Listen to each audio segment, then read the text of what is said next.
Assalamualaikum warahmatullahi wabarakatuh. Nama saya Dara Ramdhani Effendi dengan NIM 19042050.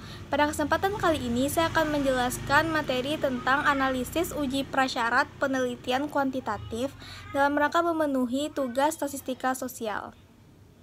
Ada 5 pokok bahasan yang akan saya bahas. Yang pertama yaitu uji normalitas, yang kedua uji linearitas, yang ketiga uji heteroskedastisitas, yang keempat yaitu uji multikolinearitas, dan yang terakhir yaitu uji autokorelasi. Langsung saja kita masuk kepada materi yang pertama yaitu uji normalitas. Uji normalitas adalah sebuah uji yang dilakukan dengan tujuan untuk menilai sebaran data pada sebuah kelompok data atau variabel, apakah sebaran data tersebut berdistribusi normal atau tidak. Jenis-jenis uji normalitas, yang pertama yaitu uji grafik, yang kedua metode chi-square atau uji Guttness of fit distribusi normal, yang ketiga metode Lilliefors, yang keempat metode Kolmogorov. Materi yang kedua yaitu uji linearitas. Uji linearitas bertujuan untuk mengetahui apakah dua variabel mempunyai hubungan yang linear atau tidak secara signifikan. Pengujian ini melihat bagaimana variabel X mempengaruhi variabel Y, baik itu berpengaruh berbanding lurus maupun berbanding terbalik. Uji ini biasanya digunakan sebagai prasyarat dalam analisis korelasi atau regresi linear. Jenis-jenis uji linearitas, yang pertama yaitu scatterplot, berfungsi untuk menjelaskan bentuk hubungan dari suatu variabel dalam bentuk kritik-kritik dan menggambarkan sebaran data dari suatu hubungan variabel. Yang kedua yaitu analisis grafik residual, digunakan untuk melihat dan menghubungkan antara nilai prediksi terstandar dengan nilai residu terstandar melalui grafik. Yang ketiga yaitu metode estimasi kurva. Hubungan antar dua variabel terdiri dari berbagai pola atau model hubungan. Dan yang terakhir yaitu perbandingan eta R dan R kuadrat.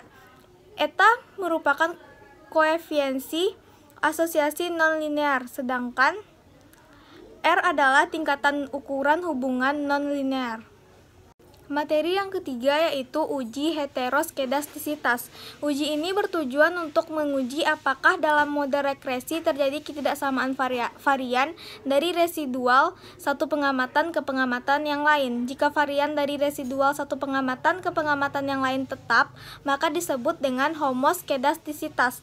Maka jika berbeda disebut dengan heteroskedastisitas. Model regresi yang baik adalah model yang tidak terjadi heteroskedastisitas tersebut. Jenis-jenis uji heteroskedastisitas. Yang pertama yaitu metode grafik. Metode ini memeriksa pola residual terhadap estimasi. Yang kedua yaitu uji part. Prinsip yang digunakan dalam uji part sebenarnya tidak jauh berbeda dengan metode grafik. Bedanya, uji part memanfaatkan bentuk regresi untuk melihat adanya heteroskedastisitas. Yang ketiga yaitu transformasi logaritma. Tujuan dari transformasi ke dalam bentuk logaritma ini adalah membuat perbedaan nilai varian menjadi lebih kecil. Materi yang keempat yaitu uji multikolinearitas. Uji multikolinearitas adalah uji yang dilakukan untuk memastikan apakah di dalam sebuah model regresi ada interkolerasi atau kolinearitas antar variabel bebas tersebut. Adapun alat statistik yang biasanya digunakan untuk menguji gangguan dari multikolinearitas adalah yang pertama yaitu varian invasion factor atau VIF, yang kedua korelasi Pearson antar variabel independen, yang ketiga pertimbangan nilai eigen dan indeks kondisi. Materi yang terakhir yaitu uji autokorelasi. Uji autokorelasi adalah sebuah analisis statistik yang dilakukan untuk mengetahui adakah korelasi variabel yang ada di dalam model prediksi dengan perubahan waktu. Oleh karena itu, apabila asumsi autokorelasi terjadi pada sebuah model prediksi, maka nilai distribuens tidak lagi berpasangan secara bebas, melainkan berpasangan secara autokorelasi. Terdapat 4 cara uji autokorelasi SPSS yang bisa dicoba, yaitu yang pertama, uji Durbin-Watson. Untuk melakukan uji satu ini, pastikan tidak ada variabel antara variabel bebas dan wajib ada konstanta dengan model regresi. Yang kedua yaitu uji Lagrange multiplier. Uji ini pada dasarnya akan menghasilkan statistik Bruce Godfrey sehingga pada pengujiannya bisa menggunakan auto-regressive model dengan ORDE. Yang ketiga yaitu uji statistik Key. Biasanya uji autokorelasi ini diterapkan ketika adanya lebih dari 2 leg karena pada dasarnya SPSS bisa diuji hingga 16 leg.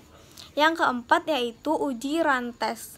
Jenis uji yang satu ini digunakan untuk melihat apakah korelasi yang tinggi antara residual. Kemudian uji tes ini juga digunakan untuk melihat apakah data residual yang diperoleh terjadi secara acak atau tidak.